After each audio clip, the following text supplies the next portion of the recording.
Rakkooleen shamarranii hedduudha.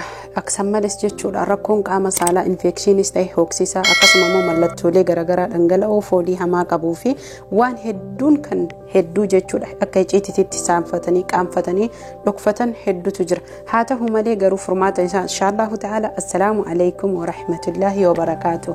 Ashamaa harka fuune hordoftoota fi kabajamtoota maatii Razaan Ooroo jirra jirtu hordoftoota fi kabajamtoota maatii kiyyaa warroonni subscribe gochuun maatii kootaatan akkasuma like gootan galatooma dhugaa rabbii isiniin jedha isin jaalladha. Amma warri maatii kun tahin viidiyoo kana ilaaltanii jaallattan share gochuun akkasuma mootuu jalqaba irratti mallattoo subscribe gurraatti taatee dhufte san subscribe gochuun akkasuma immoo mallattoo bilbilaa irra kaa'achuun oolta jettu irra tuqa akka viidiyoon fayyaa faaya akkasuma miidhaginaa fi sammalee jechuudha.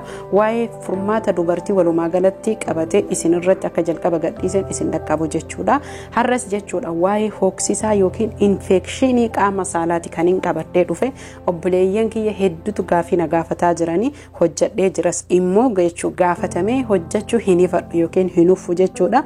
Infekshinii jechuun gadaamessaa yookiin ammoo tuyyuu qaama saalaa shamarranii irratti rakkoolee garaagaraa akkasuma immoo sababoolee garaagaraatiin kan saaxilamudha yookiin kan nu saaxiludha. Infekshinii xiqqaa irraa jiddu galeessa kan ta'e akkasuma guddaa hanga dhukkuba garmalee kan nama miidhuu fi nama ajjeesu nama gahu ni mala. Kanaaf jechuun infekshinii jechuun jalqaba irratti mallattoolee yookiin ammoo sadarkaalee akkasuma immoo tuyyuu sababoolee isaa takka takka irraa dubbannee xiqqishuu isii jechuudha gara qorichaatti walumaan daayirektii kan dabarru taha. Jalqaba irratti mallattooleen isaa isin hooksisuu isin nyaachuu qaamni saalaa jechuudha. Afaan gubbaa irratti haga keessatti sammalee jechuudha fincaan isin gubuu fi akkasuma immoo tuyyuu fincaan isin jarjarsuudha. Infekshiniin kun akkaataa hedduun kan jirudha. Waan hedduutu jira yoo marsaan laguu isinitti dhufu garmalee kan isin ho'isisuu fi akkasuma ammoo tuyyuu huffaa yookiin ammoo qaama keessan kana gubbatti jechuudha bakka silaa akkamitti isin himuu danda'a. Walumaa galatti infekshiniin gugurdaadha osoo hin tahin infekshinii xixiqqaadha kan amma isinitti himaa jiru.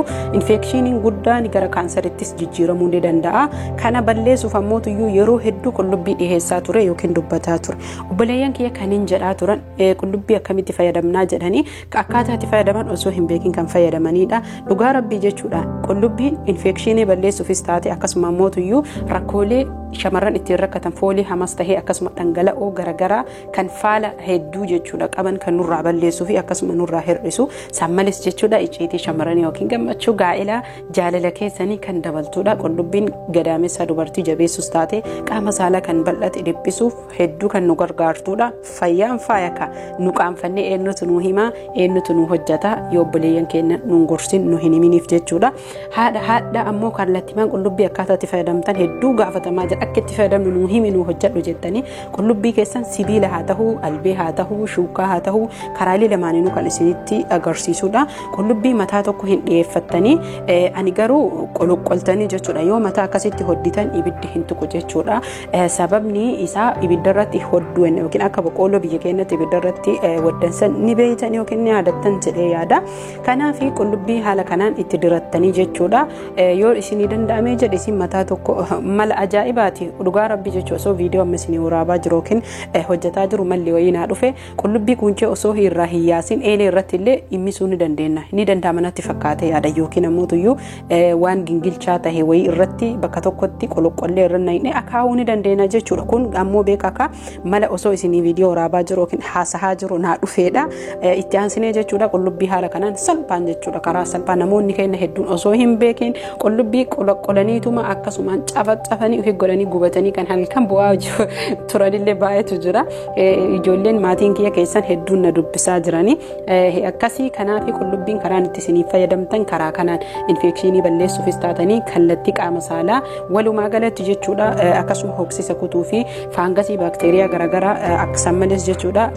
Dhiphina qaama saalaa warroonni gaa'ila qabdanis taatanii warri dahes hin dahinis hedduu isin fayyada. Irra caalaa kan har'a hojjetaa jirru hooksisa kutuu fi hooksisa kutuuf haa ta'u malee wantoota hanga ammaatti dubbadhu kanaan kan sirriitti wal qabatuu fi akkasuma immoo kan isin fayyadu jechuudha.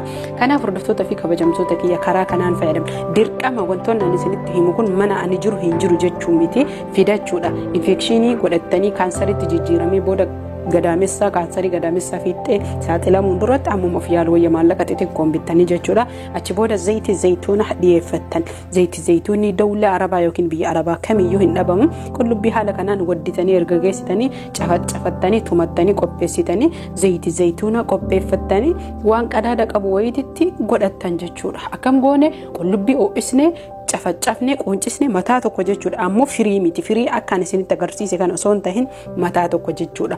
Way akkam isin ammoo akkam gootan dheedhii isii tumtanii ofi gootanii gubattan miti akkasii miti. Qullubbii ni oo'isna akkam argitan kana jechuudha.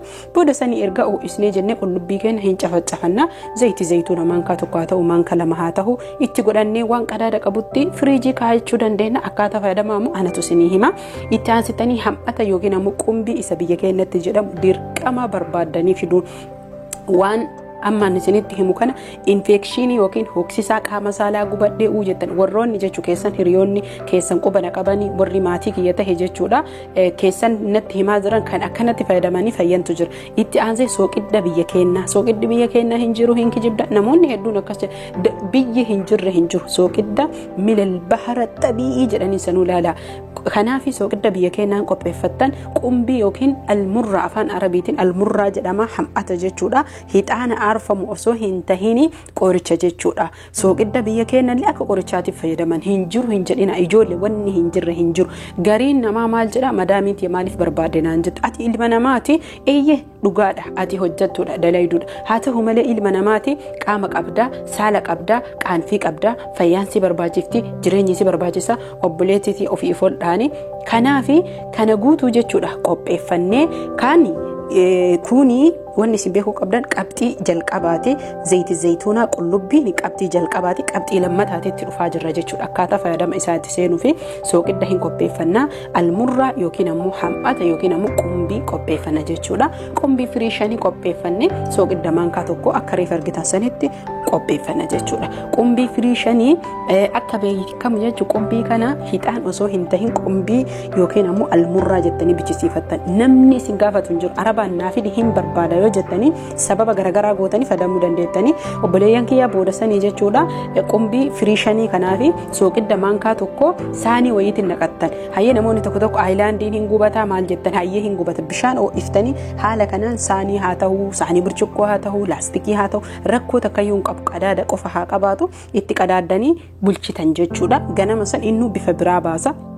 Bishaan yoo jiru saafaa guddaa osoo hin tahin saanii xiqqishuu shoorbaatti nyaattan jechuudha. Booda sanii diimaa akkanaa taha yogguu inni diimaa tahee haala kanaan diimaa taha boora taha rakkoon qabu akka baay'ina qumbiitinii suni booda sanii aayilaandii haa ta'u waan qadaada qabuun naqattanii mana fincaanii seentanii qaama keessan galgala fincooftanii dhiqattanii jechuudha. Saamunaan dhoorgadha yakka saamunaa faarmaasii tahee kamiituyyuu tahee qaama saalaa keessanitti saamunaa dogoggora hamaadha hin galeessina. Maal gootanii dhiqattanii jechuudha inshaallahu ta'ala dhiqattanii erga geessitanii booda sanii halkan zayitii zayituunaa fi qullubbii walii qopheeffattan san itti dibdanii raftan jechuudha. Ganamas kaatanii bishaaniin dhiqattanii sooqiddaa fi qumbii kanaan lolla'attanii inshaallahu ta'ala torbaanitti isinirraa akka ceetu abdiin qabaa isiniin jedha. Isin qofa osoo hin tahin ijoollee guutuutuyyuu fayyadamee haala kanaan fayyaa argataa jira. Obboleeyyan kiyya fayyadamtanii akka infekshiinis tahee akkasuma immoo hoksisa dhangala'oo foolii hamaa qabuu fi dhangala'oo baay'ee ofirraa kuttanii qaama keessan qulqulleeffattan achumaan qaama keessan kan bal'ate isinii dhiphisa jechuudha. Kanaaf wal sobuun hin barbaachisu. Subscribe, like, share gochuun hiriyoota keessanii qooda yoo jaalattan viidiyoo like, subscribe warri godhi.